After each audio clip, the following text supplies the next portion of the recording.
नमस्कार, मी सविताच किचनमध्ये तुम्हा सर्वांचं खूप खूप खूप मनापासून स्वागत। आज आपण कैरीची चटणी बनवणार आहोत।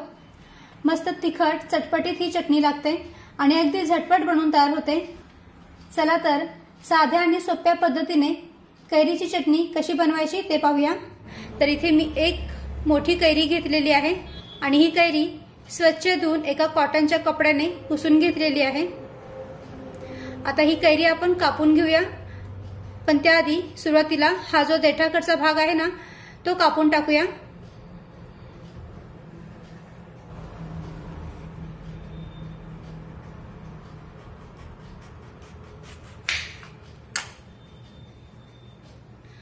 त्यानंतर या कैरीची आपण साल काढून टाकूया।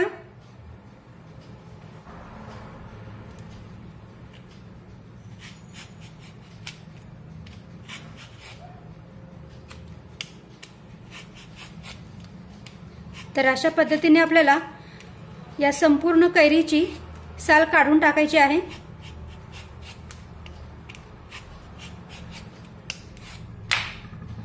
तर पहा, इथे मी कैरीची पूर्ण साल काढलेली आहे।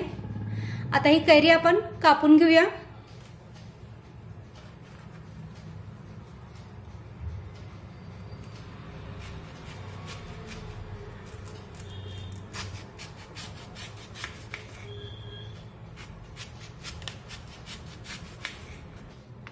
तर पहा, कैरीला मी अशा पद्धतीने बारीक कापून घेतलेली आहे।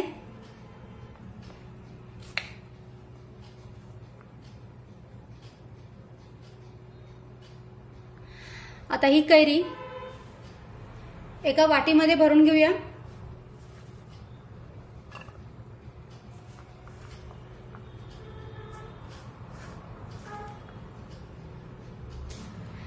तर पहा, बरोबर एक वाटी भरून ही कैरी झालेली आहे। आता सारख्याच वाटीने एक वाटी खोबरं सुद्धा घेऊया।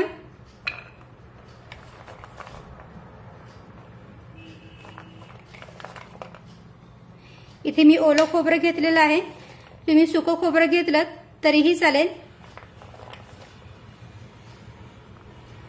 तर पहा, एक वाटी कैरी असेल तर एक वाटीच खोबरं घ्यायचं आहे, कारण खोबऱ्यामुळे या कैरीच्या चटणीला खूप छान चव येते। आता हे दोन्ही आपण मिक्सरच्या भांड्यात टाकूया।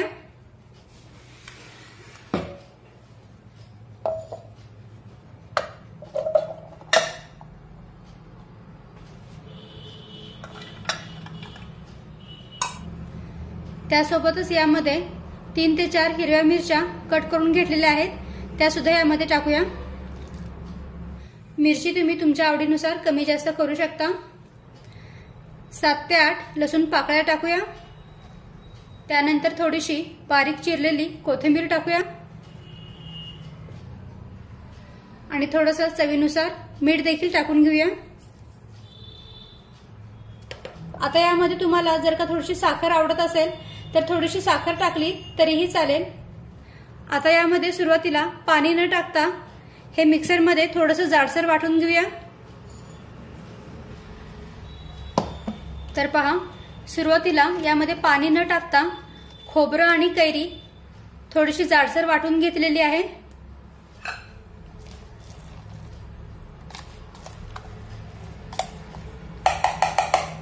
आता यामध्ये थोडंसं पाणी टाकून हे मिक्सरला पुन्हा एकदा वाटून घेऊया।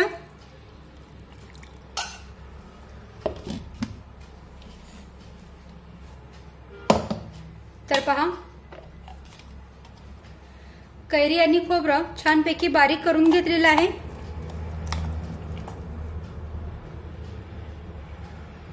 आणि यातलं सर्व साहित्य छान एकजीव झालेलं आहे। आता ही चटणी एका बाउलमध्ये काढून घेऊया।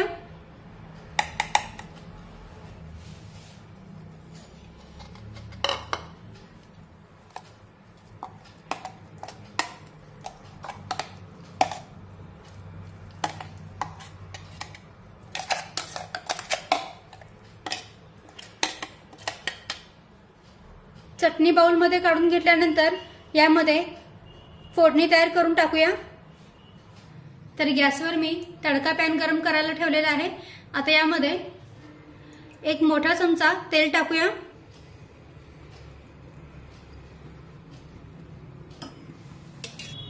आता तेल हलकसं गरम झालं की त्यामध्ये अर्धा चमचा मोहरी टाकूया। मोहरी पण छान तडतडली पाहिजे। तर पहा, मोहरी छानपैकी तडतडली की त्यामध्ये अर्धा चमचा जिरे टाकूया। गॅस बंद करूया। थोडीशी कढीपत्त्याची पाने टाकूया।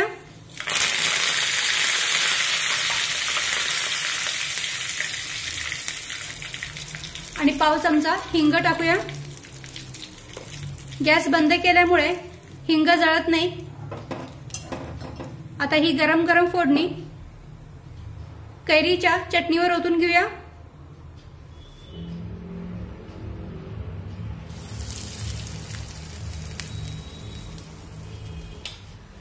मिक्स करून घेऊया।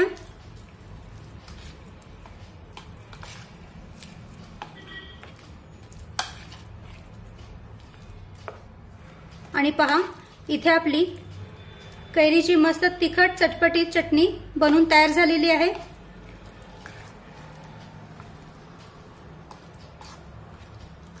ही चटणी तुम्ही तोंडी लावण्यासाठी म्हणजे एक साइड डिश म्हणून सुद्धा बनवू शकता। ही चटणी तुम्ही वरण भातासोबत, चपाती भाकरी सोबत, मसाले भात असेल तर मसाले भातासोबत किंवा मग पराठ्यांसोबत सुद्धा ही चटणी खाऊ शकता। खूप छान लागते।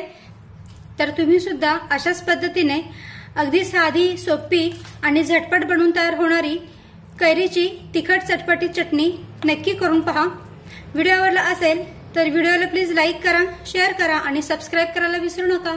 थँक्यू।